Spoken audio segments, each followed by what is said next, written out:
Saludamos a los televidentes, radioyentes, internautas y todos los hermanos que por diferentes partes del mundo están en sintonía de esta transmisión. Gracias les damos por elegir, como siempre digo, este canal para edificar su vida espiritual. El día viernes 4 de octubre, damos gracias al Señor porque estamos por finalizar la semana. El día santo del Señor está ya a las puertas. A la puesta del sol de hoy viernes ha de comenzar el día santo de Jehová nuestro Dios, el día de reposo consagrado a Jehová, como lo es el sábado, el día santo, el día que Dios apartó, el día que Dios, dice la Biblia, reposó, bendijo y santificó. Tiene esa triple característica. No la tienen todos los días de la semana, más que solamente el sábado. Lo bendijo Dios, lo reposó y lo santificó. No se dice eso de ningún otro día de la semana más que del séptimo día, el sábado. Por eso le decimos nosotros a usted, feliz santo sábado, desde ya, porque a la puesta del sol ha de llegar, al menos en toda la zona central de los Estados Unidos, que incluye Texas y otros estados hacia el norte, pero en otras partes todavía van a quedar, digamos, 2 horas atrás, otros están 1 hora adelantada. En otros países nos llevan muchas horas adelantadas y es por lo tanto mejor saludarles y desearles feliz santo sábado si ya llegó en su lugar donde usted vive o si no ha llegado, le deseamos que Dios le bendiga en este día santo del Señor que va a llegar muy pronto. Así nosotros también le decimos que está ya para llegar la fecha de el Congreso Campestre, un remanente listo para la revelación de su gloria. Este que se va a llevar a cabo aquí en el Centro de Estilo de Vida Los Tres Ángeles, en Shepherd, Texas, en el 151 Bones Way Lane, Shepherd, Texas 77371, en la propiedad del Centro de Estilo de Vida Los Tres Ángeles. Aquí, hermanos, se estará llevando a cabo este Congreso Campestre a partir del jueves de la próxima semana. El jueves de la próxima semana, el 10, para ser más específico, 10 de octubre, a las 7 de la noche, hemos de dar inicio con la primera disertación en el área de la salud por el doctor Luis Báez. Y luego durante el día viernes estarán interactuando el pastor Héctor Torres muy temprano en la mañanita. Y luego el doctor Luis Báez, el hermano Joshua White. Ellos dos estarán intercalando durante el día, presentando diferentes temas, educando a los padres y a los hijos en lo que tiene que ver con respecto a la ciencia de la verdadera educación y en lo que tiene que ver con la salud. No se lo pierdan, estará más que interesante todo el día viernes, y ya no digamos el sábado todo el día y el domingo, que terminará con 2 participaciones.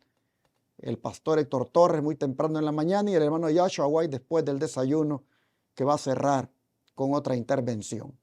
Así estará más que bendecido el Congreso y usted no puede faltar.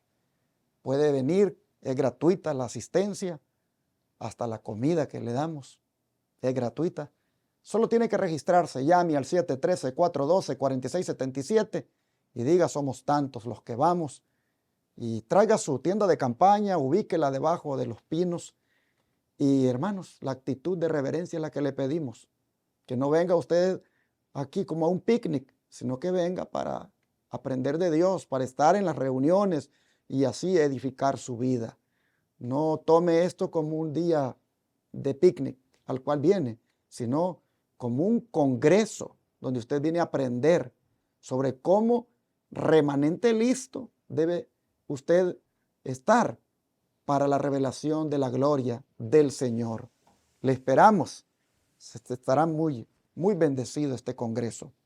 Hay hermanos que están viniendo de lugares lejos como Jacksonville, Florida, West Palm Beach, Florida, Oklahoma City y otros hermanos más que están haciendo planes para venir del lado de Kansas, de Arkansas. Bueno, es una bendición la que nosotros venimos a recibir aquí, y es una fiesta también que hacemos 2 veces al año. No se la pierda, la esperamos el próximo jueves 10 de octubre a partir de las 7 de la noche. Hay hoteles aquí cerca que hemos dicho a ellos que si pueden hacer un descuento a los que se quieran quedar allí, y sí nos han dicho que digan que son del Congreso, que vienen al Congreso de la Iglesia de Advenimiento de los Tres Ángeles, y ahí les vamos a aplicar un descuento. No sé qué porcentaje, pero ahí tenemos una lista de los hoteles y los precios que ellos están poniendo, donde ya están aplicando el porcentaje. Si usted desea que le mandemos esa lista, se la mandamos. Solicítela al 214-881-4029. Yo con gusto se la comparto para que usted hable directamente a los hoteles y diga de que está llamando para quedarse ahí en ese hotel. Usted hace su reservación, usted paga y dice que quiere el descuento porque viene a asistir al Congreso de la Iglesia Advenimiento Los Tres Ángeles. Tenemos aquí los hoteles y moteles que están cerquita de Shepherd, a 15 minutos, donde usted puede hospedarse. Después de darle esta promoción sobre lo que es el Congreso, me gustaría también promover el versículo de memoria de hoy. El versículo de memoria de hoy, hermanos, está aquí, se los doy a continuación. Está en Apocalipsis 7:4 y dice: y oí el número de los sellados, 144,000 sellados de todas las tribus de los hijos de Israel. Nuevamente, Apocalipsis 7:4. Y oí el número de los sellados, 144,000 sellados de todas las tribus de los hijos de Israel. Lo voy a repetir. Apocalipsis 7:4. Y oí el número de los sellados, 144,000 sellados de todas las tribus de los hijos de Israel. Aprendámonos el versículo y al mismo tiempo recordemos los que ya nos aprendimos durante la semana y tratemos de decir los 7 versículos este sábado cuando nos congreguemos en la iglesia o delante de su familia. Si usted es de la iglesia del aire y no puede decirlos en la iglesia porque no está presente, hágalo allí en su hogar, en su iglesia de hogar. Allí diga los 7 versículos de la semana. Hemos tenido hermosos versículos de la palabra de Dios. Yo me he gozado aprendiéndomelos y cuando trato de recordarlos se me olvida uno que otro, pero le digo a mi esposa, a ver, ¿cómo va? Dime la primera palabra y ya digo lo demás. Pero es bonito aprenderse la Biblia. Así que le animamos para que el versículo de hoy usted no se lo pierda. Recuerde que mañana sábado le voy a enviar el versículo correspondiente al sábado y también los de toda la semana. Mañana sábado se lo mando, porque los versículos nos los aprendemos de sábado a viernes. Son 7 versículos, empezando con el versículo de memoria de la lección que es el del sábado y así cada uno de los días de la semana hasta terminar el viernes. Será sin duda una gran bendición repetir los versículos de memoria mañana.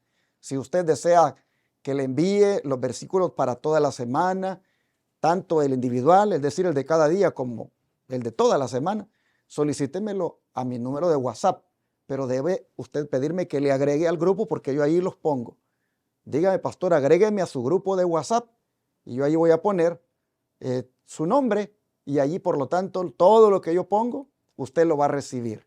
Yo ahí pongo el video de la lección, el audio de la lección, pongo el versículo cada día que nos debemos de aprender y de repente alguna cosa de actualidad, también la comparto allí en el grupo de WhatsApp de la Iglesia Advenimiento del Aire que el pastor enamorado, su servidor, tiene. Así que si desea, repito, que le ponga en el grupo de WhatsApp, solicíteme, ahí está el número de WhatsApp, más 1-214-881-4029, solicíteme que lo agregue al grupo para compartirle el versículo de memoria cada día, el audio de la lección, el video de la lección y algún otro material que comparto.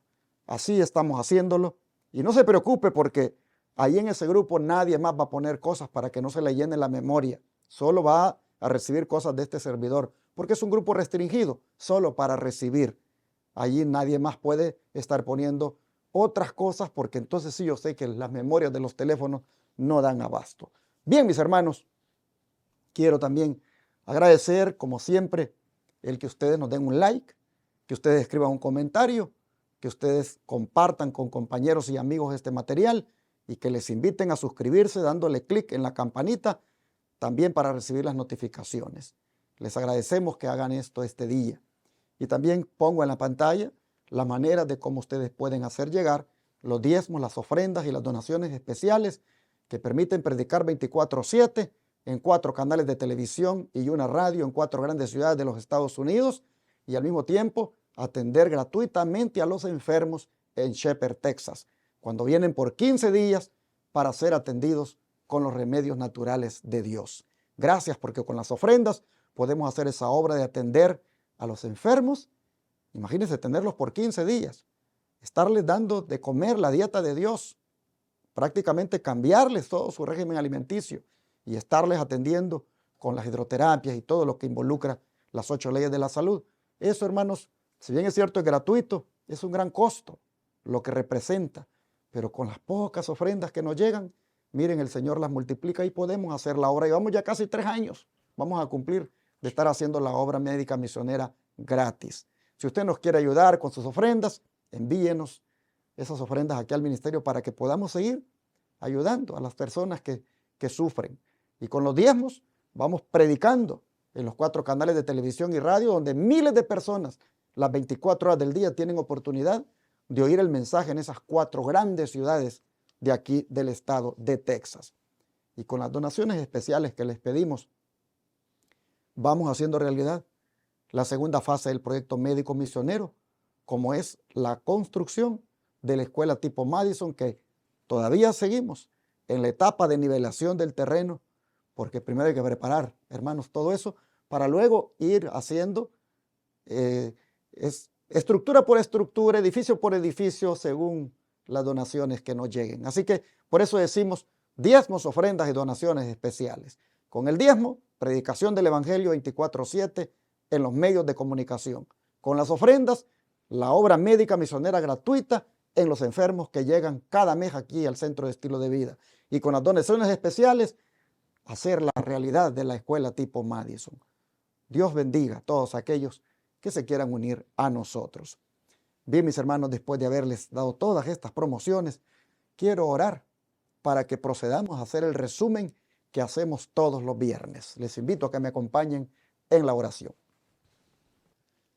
Amado Padre que esté en el cielo, muchas gracias por darnos la oportunidad de participar en su obra, en el caso de su servidor, dirigiendo este ministerio y compartiendo este mensaje todos los días con mis hermanos. Y en el caso de mis hermanos, gracias por la oportunidad que les das de aprender de tu palabra cada día. Señor, te rogamos que tú seas el maestro, que tú nos enseñes, que tú impresiones nuestra mente, que tú nos digas lo que debemos aprender y nos ayudes para ponerlo por obra. Acompáñanos en este resumen hoy, te lo pedimos en el nombre de Jesús. Amén. Quiero destacar este día 5 aspectos de lo que ha sido la lección de esta semana. El primero de ellos es el crecimiento de Santiago, el hijo de Zebedeo, hasta llegar a ser más semejante a Cristo. Este Santiago, el hijo de Zebedeo, hermano del apóstol Juan, conocido como uno de los hijos del trueno, tuvo un crecimiento en el desarrollo de su carácter hasta llegar a ser semejante a Cristo. Interesante que aunque la epístola de Santiago que vamos a estudiar para nada hace referencia a él, el autor de todas maneras quiso que lo estudiáramos a él, porque por ahí de repente alguien puede pensar de que él fue el autor de la epístola de Santiago, ya que fue un protagonista en la iglesia cristiana. El autor quiso que miráramos el papel que jugó y la razón por la cual él no es el escritor de la epístola. Sin duda el autor lo hizo para que no nos confundamos y podamos tener claro quién realmente escribió la epístola de Santiago. Bueno, al hacer esto, de estudiar a Santiago, el hijo de Zebedeo, y el crecimiento en el desarrollo de su carácter hasta llegar a ser más semejante a Cristo, cabe mencionar que esto lo logró en la medida que aprovechó cada oportunidad que el Señor le concedió de estar cerca de él en aquellas ocasiones tan importantes en el ministerio de Jesús, como cuando sanó a aquella niña, cuando le devolvió la vida y también cuando se transfiguró aquel día en aquel monte donde prácticamente les mostró su gloria. Y ya no digamos cuando en el Getsemaní el Señor necesitó de ese Santiago, como también de su hermano Juan y de Pedro, que se quedaran por ahí cerca de él, orando, porque necesitaba su compañía. Este Santiago, cada una de estas oportunidades, sin duda él las fue capitalizando de tal manera que llegó a imitar y a querer reflejar en su vida a Cristo a lo largo de su existencia. Cada una de estas oportunidades que tuvo le fueron ayudando para que el carácter fuera transformado de manera que llegó a ser semejante al Señor. Dice el don de profecía, en el deseado de toda la gente, página 501, que Juan, hijo de Zebedeo, había sido uno de los 2 primeros discípulos que siguieran a Jesús. Él y su hermano Santiago habían estado entre el primer grupo que había dejado todo por servirle. Alegremente habían abandonado su familia y sus amigos para poder estar con él. Habían caminado y conversado con él. Habían estado con él en el retiro del hogar y en las asambleas públicas. Él había aquietado sus temores, aliviado sus sufrimientos y confortado sus pesares. Los había librado de peligros y con paciencia y ternura les había enseñado hasta que sus corazones parecían unidos al suyo y en su ardor y amor anhelaban estar más cerca de él que nadie en su reino. Y aquí creo que vale la pena mencionar que algunas veces hemos destacado que en el pedido de querer estar a la derecha o a la izquierda de Jesús cuando él se estableciera en su reino, eso en alguna manera como que era una muestra de un carácter egoísta. Sin embargo, el don de profecía dice de que sus corazones parecían tan unidos al suyo y en su ardor y amor anhelaban estar más cerca de él que nadie en su reino. Es decir, como que el pedido de estar el uno a tu derecha y el otro a su izquierda era más bien ese anhelo de estar cerca siempre del Señor, porque el Señor siempre los tuvo cerca de él en esas oportunidades que mencioné. No voy a leer los textos bíblicos, pero permítanme por lo menos leer uno. No voy a leer los 3 que aparecen en la lección, pero por lo menos el de Lucas. El de Lucas 8, versículos 51 al 55, nos dice de la siguiente manera. Lucas 8, versículos 51 al 55. Entrando en la casa, no dejó entrar a nadie consigo, sino a Pedro, a Jacobo, a Juan y al padre y a la madre de la niña. Y lloraban todos y hacían lamentación por ella. Pero él dijo: no llores, no está muerta, sino que duerme. Y se burlaban de él, sabiendo que estaba muerta. Mas él, tomándola de la mano, clamó diciendo: muchacha, levántate. Entonces su espíritu volvió e inmediatamente se levantó, y él mandó que se le diese de comer. Miren ustedes qué privilegio el que tuvo Santiago aquí. Aquí menciona la Biblia Jacobo. Bueno, creo que aquí debo hacer un paréntesis. Hubieron 3 Jacobos asociados con Jesús. El hijo de Zebedeo, el otro Jacobo, el hijo de Alfeo, y el otro Jacobo, hermano mayor de Jesús.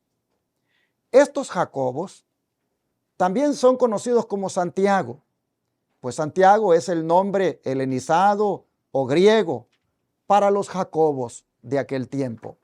Pero interesante, fíjense ustedes,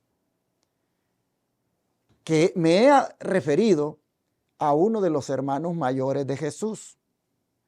Alguien me preguntaba: ¿de dónde usted saca que Jesús tuvo más hermanos? Si María no se registra que haya tenido más hijos. Sí, efectivamente, no hay registro bíblico que ella haya tenido más hijos ni antes de tener a Cristo, porque era virgen, y ni tampoco después de tener a Cristo. Entonces, ¿de dónde se saca la Biblia que estos eran hermanos de Jesús? Porque eran hijos solo de José. José sin duda estaba viudo cuando se casó con María.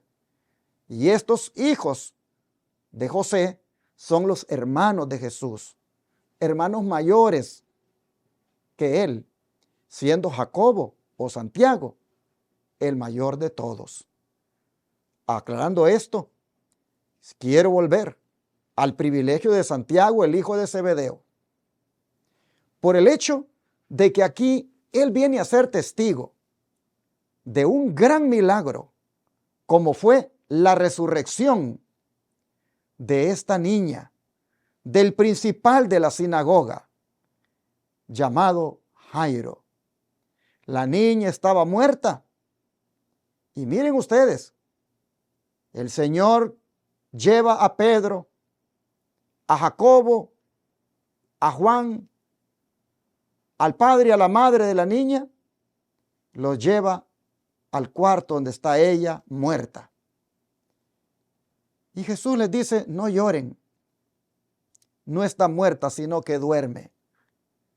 Ahí tenemos la primera enseñanza sobre el estado de los muertos, en el sentido de que la muerte es comparada a un sueño. Los muertos, cuando están muertos, están dormidos.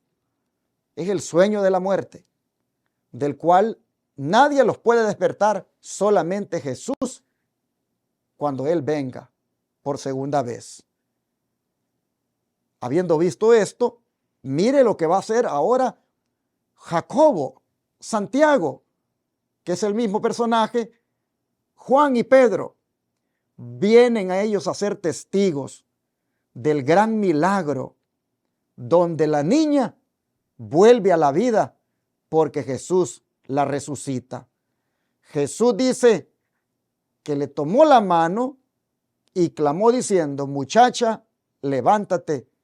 Y así el espíritu volvió e inmediatamente se levantó, y él mandó que se le diese de comer. Como este milagro impresionante, Santiago, hermanos, también fue testigo de aquel otro, como dije, cuando Jesús se glorificó, se transfiguró allá en aquel monte, y también cuando Jesús en el Getsemaní les pedía que oraran. Todas estas cosas hicieron de Santiago prácticamente un hombre que sin duda fue capitalizando en su mente todo aquello que miró y fue, hermanos, llevándolo a querer reflejar a Jesús. Vean ustedes cómo llegó a ese momento donde anhelaba tanto estar cerca del Señor en su reino, que le pide que uno esté a la derecha y el otro a su izquierda.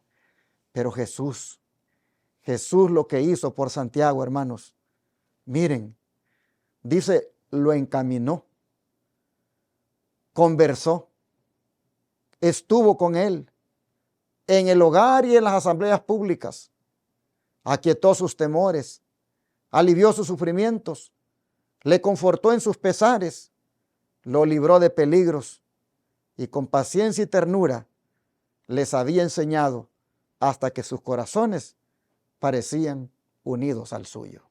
Así entonces nosotros vemos que Santiago, el hijo de Zebedeo, creció en el desarrollo del carácter hasta llegar a ser más semejante a Cristo. Tanto estuvo cerca de Cristo, hermanos, que terminó siendo semejante a Cristo. ¿Cuál es el mensaje allí? Que todos los que estén cerca de Jesús, todos los que siempre estén en compañía de Jesús, van a terminar reflejando su imagen, van a terminar reflejando su carácter. Santiago era hijo del trueno, era un hombre deficiente en cuanto al carácter, era un hombre que, como su apodo lo dice, era un hijo del trueno. No andaba ahí con medias vueltas, como decimos, para arreglar los problemas por la brava. Pero hermanos, tanto estuvo cerca de Jesús, tanto el Señor lo anduvo trayendo aquí, trayendo allá, que miren, terminó asemejándose a Cristo. Así usted y yo, tanto vamos a estar con Jesús, hermanos, a través de la oración, a través del estudio de la Biblia, que terminaremos asemejándonos a Él, terminaremos pareciéndonos a Él, porque de tanto contemplarle, de tanto estar cerca de Él, hermanos, desearemos imitarle. Así vemos que nos deja en el primer punto destacar esta gran lección. Pero falta otra. El otro aspecto que quiero destacar es sobre el otro Santiago. No el hijo de Alfeo, sino el medio hermano de Jesús. ¿Cómo es que éste también llegó a parecerse más a Cristo? Si la descripción que nos da de él, el don de profecía, es igualmente lamentable en cuanto a su carácter.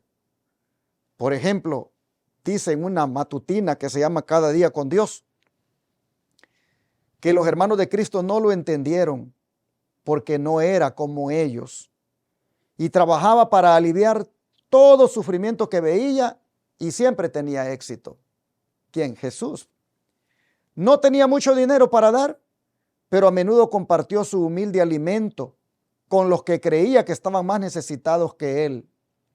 Sus hermanos consideraban que su influencia contrarrestaba demasiado la de ellos, porque cuando dirigían palabras duras a las pobres almas degradadas que se relacionaban con ellos, Cristo en cambio buscaba a esas mismas personas y les dirigía palabras de ánimo. Y cuando en el círculo familiar no podía ser más, tan suave y discretamente como le era posible, daba un vaso de agua fresca a los pobres seres que estaba tratando de ayudar y ponía su propio alimento en sus manos. Así se describe a los hermanos de Jesús, dentro de los cuales estuvo este Santiago, que escribió la epístola, el medio hermano de Jesús. ¿Cómo llegó a parecerse más a Cristo al punto de que cuando se introduce en la epístola, dice Santiago, siervo de Dios y del Señor Jesucristo? ¿Cómo llegó a parecerse más a Cristo al punto de que se consideró un esclavo? Pues eso es lo que significa la palabra siervo. En griego es doulos. Llegó a considerarse un esclavo del Señor. ¿Cómo pudo haber sido esto cuando el don de profecía nos acaba de describir aquí cómo eran los hermanos de Jesús? Bueno, esto solo pudo haber sucedido, hermanos, debido a la transformación. Debido a la transformación de, sin duda, contemplar a Jesús en su manera de ser, porque ellos por sí mismos, los hermanos de Jesús, no tenían nada que ofrecer. Miren cómo eran.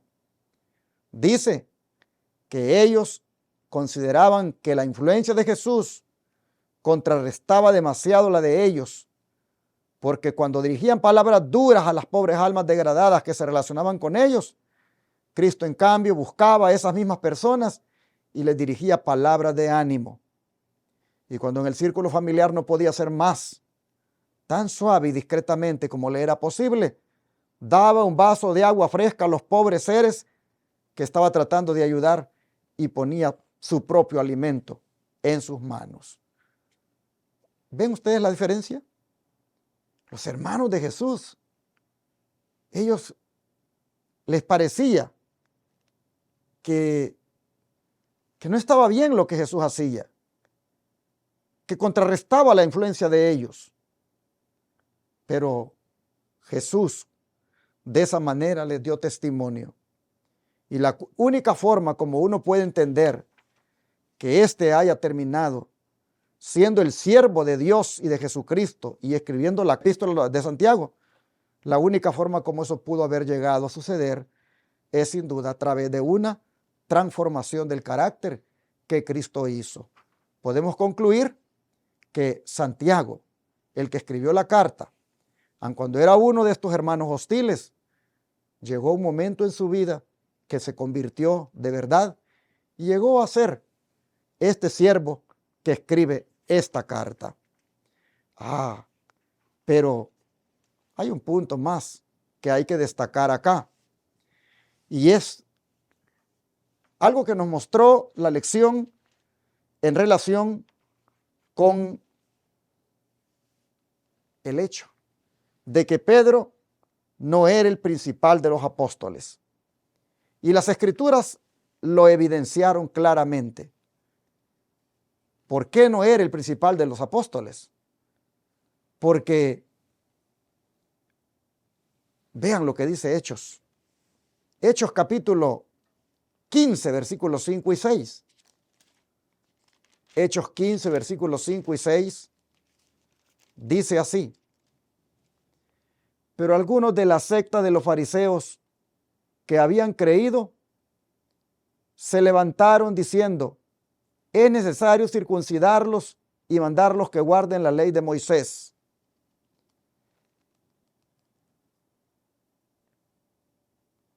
Y se reunieron los apóstoles y los ancianos para conocer de este asunto. Ahora escucha el versículo 13 y también el 19. Y cuando ellos callaron, Jacobo respondió diciendo: varones hermanos, oídme. Y el verso 19 y el 20 dice: por lo cual yo juzgo que no se inquiete a los gentiles que se convierten a Dios, sino que se les escriba que se aparten de las contaminaciones de los ídolos, de fornicación, de ahogado y de sangre. ¿Ven ustedes cómo aquí se mira que Jacobo, o sea Santiago, es el que tiene una preeminencia entre todos? Es el hombre que básicamente está liderando la iglesia allá en Jerusalén. Esto revela claramente que Pedro no era el apóstol principal. De otra manera, no se estuviera refiriendo aquí a Santiago como el que dice: yo juzgo que no se inquiete a los gentiles que se convierten a Dios, y el hombre que prácticamente habla allí de parte de la iglesia. Dice el don de profecía que Santiago presidía el concilio y su decisión final fue: yo juzgo que los que de los gentiles se conviertan a Dios no sean inquietados. Y esto, dice, puso fin a la discusión. El caso refuta la doctrina que sostiene la Iglesia Católica Romana de que Pedro era la cabeza de la iglesia. Aquellos que como papas han pretendido ser sus sucesores no pueden fundar sus pretensiones en las Escrituras. Nada en la vida de Pedro sanciona la pretensión de que fue elevado por encima de sus hermanos como el vicerregente del Altísimo. Si aquellos que se declaran ser los sucesores de Pedro hubieran seguido su ejemplo, habrían estado siempre contentos con mantenerse iguales a sus hermanos. ¿Qué les parece? Aquí nosotros miramos que no hay tal cosa de que Pedro sea el apóstol principal, porque en el caso que hemos leído, se ve de que el que ocupaba esa posición de principal era Santiago. Y no podía ser el hijo de Zebedeo, el que había sido conocido como hijo del trueno, porque él había muerto mucho antes. Fue de los primeros apóstoles que murieron. No podía ser él, ni tampoco podía ser el otro Santiago o Jacobo, hijo de Alfeo, porque él no era prominente entre los 12. Tuvo que ser el medio hermano de Jesús. Y él es el que, hermanos, ante la problemática que ha surgido en la iglesia, habla por la iglesia. Y miren cómo resolvió aquel problema, porque tenía el privilegio de presidir el concilio en Jerusalén. Así, hermanos, refuta este dato, esa creencia de que Pedro fue el primer papa, como dice el catolicismo, y que de ahí para acá todos los que han surgido como papas vienen a ser sus sucesores. Eso no es verdad. Eso, hermanos, es una clara mentira, porque Pedro no fue el primer papa, ni fue tampoco el apóstol principal a quien todos lo tuvieran que buscar para pedirle un consejo o para que decidiera qué hacer en tal o cual caso. No. Nosotros hemos visto que en este caso era Santiago. Estas escrituras, hermanos, evidencian que el prominente era Santiago. Así que malentiende el papado las palabras de Jesús que están en Mateo 16, 18. Las palabras que Jesús le dijera a Pedro son las siguientes. Mateo 16 y 18. Dice así: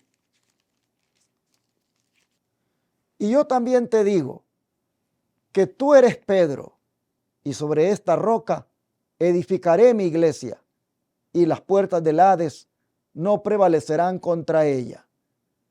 Usted puede ver que claramente cuando se refiere a Pedro, luego habla de la iglesia, que es fundada sobre esta roca. Nosotros, hermanos, podemos concluir aquí que la roca es Cristo. Mire que Pedro significa Petros y significa roca pequeña, mientras que cuando el Señor se refirió a una roca grande, Él allí, hermanos, no dijo Petros. Él allí dijo Petra, que quiere decir roca grande. Y hermanos, la roca grande es Cristo. Él es la piedra angular y sobre Él fue fundada la iglesia. De manera que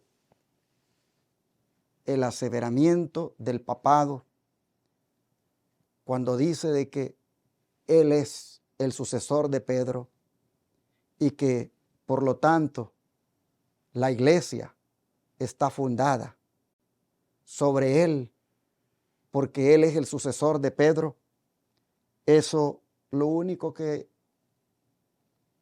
es prácticamente una mentira garrafal. Las evidencias son bien claras. Si Pedro hubiera sido la Petra, la piedra grande, el líder principal de la iglesia, la cabeza de la iglesia, hermanos, no hubiera sido Santiago el que deliberó y tomó la decisión y dijo, yo juzgo que se haga así. Y así se hizo. Claro, sin duda fue un un acuerdo que se tomó entre todos los ancianos, pero de todas maneras Santiago como el líder principal de la iglesia, en ese caso, como el presidente, él es el que se encarga de transmitir el acuerdo.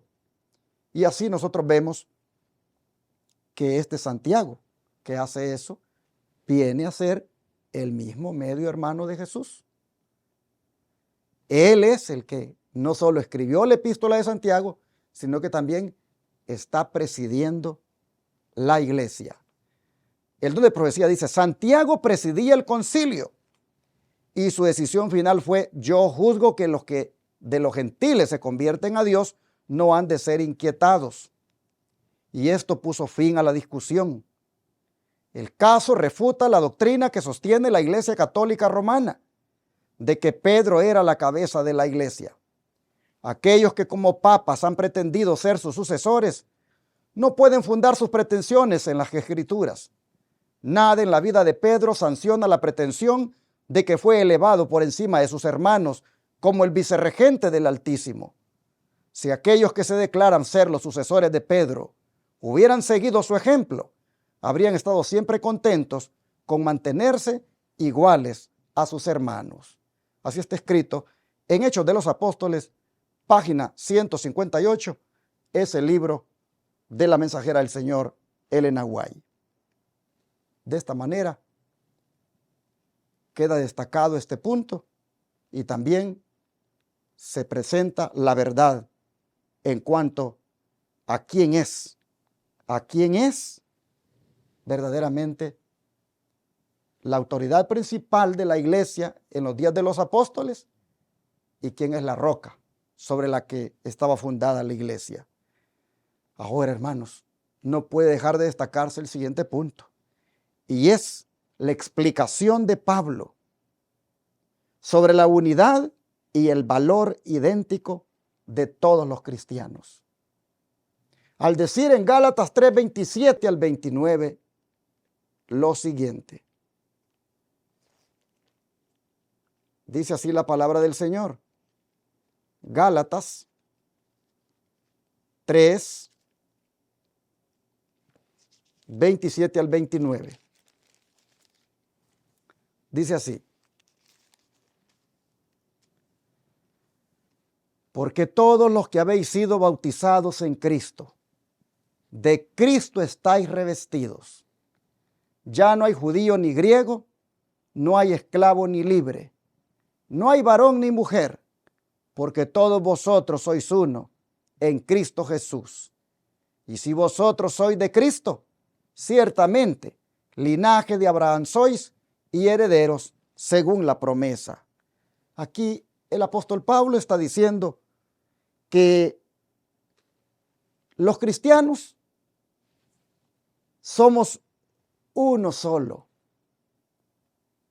en Cristo, uno solo en propósito. Los cristianos tenemos el mismo valor ante Cristo, porque todos somos herederos de la promesa, la cual es Cristo en nosotros, la esperanza de gloria y también de la vida eterna. Hermanos y hermanas, por ser nosotros de Cristo, ahora resulta que somos de la familia de Abraham y por lo tanto somos el Israel de Dios ahora. Somos el Israel espiritual.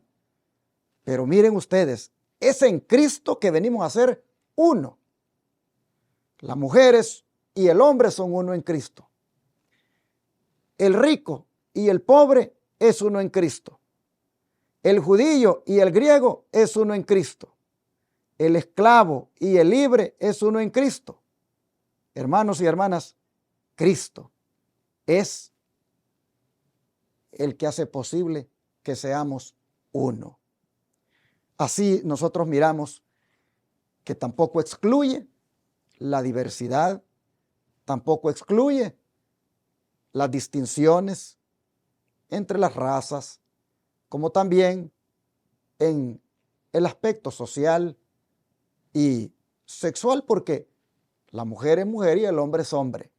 En ningún momento, como me referí ayer, es a que porque ahora somos uno, ahora ya no importa que el hombre se haga parecer mujer y la mujer se haga parecer hombre. No, esa es una aberración de las escrituras que están haciendo los intérpretes hoy en día.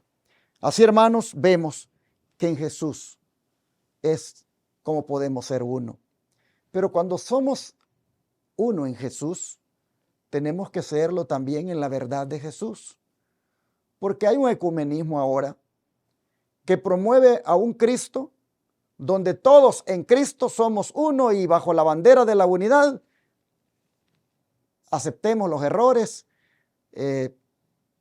aceptemos la apostasía. En Cristo, hermanos, aceptemos todas las falsas doctrinas. Miren, hay un ecumenismo ahora tan equivocado donde el nombre de Cristo se volvió prácticamente nada más un nombre para ir contra Cristo. Oh, mis hermanos, por eso dice él, que algunos le dirán, en tu nombre echamos fuera demonios en aquel día. Y dice que él les dirá, nunca los conocí. Apártense de mí, obradores de maldad, porque malentendieron de que en Cristo somos uno. Sí, somos uno en Cristo, pero los que somos uno en Cristo, también somos uno en su verdad. Somos uno en su doctrina, somos uno en su enseñanza. Pero, ¿qué venimos a hacer en cuanto al valor de un mismo valor ante el Señor? Eso, hermanos, solo es posible también por Cristo. Y por último, ¿cómo ilustra la victoria final del Israel espiritual de Dios? Bueno, lo ilustra en ese grupo que ha de existir al final de los tiempos, como son los 144,000. El libro de Apocalipsis 7, verso 4, nos dice lo siguiente: y oí el número de los sellados, 144,000 sellados de todas las tribus de los hijos de Israel. Y este Israel que está hablando aquí no es el Israel literal, porque esto ya estamos hablando de los últimos días, hermanos. Este Israel del que está hablando aquí es el Israel espiritual. Y lo que está diciendo es de que habrán 144,000 del Israel espiritual, que estos tendrán el sello de Dios. Y por lo tanto, ellos van a obtener la victoria final. Ellos, como el Israel espiritual de Dios, oh, mis hermanos, tendrán el siguiente privilegio. En Testimonios para la Iglesia, tomo 1, página 61, dice: los 144,000 estaban todos sellados y perfectamente unidos. Sobre sus frentes aparecían las palabras Dios, Nueva Jerusalén, y una gloriosa estrella con el nuevo nombre de Jesús. Los malvados se enfurecieron al contemplar esta gozosa y santa condición y se aproximaron con violencia para apoderarse de nosotros y arrojarnos en la prisión. Pero nosotros extendíamos la mano en el nombre del Señor y ellos caían postrados en tierra. En ese momento la sinagoga de Satanás supo que Dios nos amaba, a quienes podíamos lavarnos los pies los unos a los otros y saludar a los hermanos con ósculo sagrado, y adoraron a Dios a nuestros pies. Claramente se mira aquí que los 144,000 finalmente obtendrán la victoria. ¿Sobre quiénes? Sobre sus perseguidores, sobre sus opositores, sobre los malvados que, llenos de envidia, porque los miran sellados y perfectamente unidos, se enfurecen contra ellos y se aproximan para hacerles violencia. Pero es entonces, hermanos, cuando miren, levantando la mano en nombre del Señor, ellos caen postrados en tierra. Y allí se ve que los 144,000 tienen la victoria, sobre la sinagoga de Satanás, que termina por último adorando a los pies de los santos, de los 144,000. Y así, entonces, la victoria final del Israel espiritual de Dios está ilustrada en los 144,000 vivientes que habrá de las 12 tribus de Israel, del Israel espiritual, y que son los que van a levantar finalmente el estandarte de la verdad, y son los que van a cantar aquel cántico que es el cántico de su experiencia que dice el libro de Apocalipsis. Agradecemos al Señor porque buscando al autor de la epístola de Santiago nos encontramos con estos datos de Santiago, el hijo de Zebedeo, de Santiago el menor, hijo de Alfeo, y Santiago, el medio hermano de Jesús.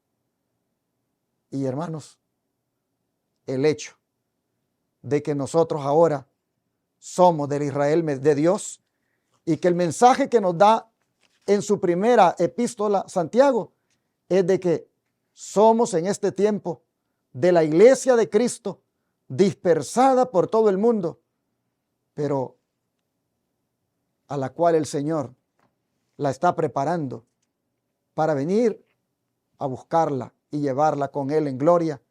De esta manera, buscando ayudarle en la transformación del carácter, buscando, hermanos, que sea semejante a Cristo, tal como llegó a serlo Santiago, el hijo de Zebedeo, y Santiago, el medio hermano de Cristo, que llegó a considerarse un siervo de Dios y del Señor Jesucristo. El Señor nos ayude para que podamos nosotros tener esos cambios, llegar también a experimentar esa transformación. Oremos para que esto sea posible, que la gracia de Dios nos alcance y, hermanos, a todos nos transforme y así estar listos para irnos a vivir con Cristo para siempre. Oremos por eso.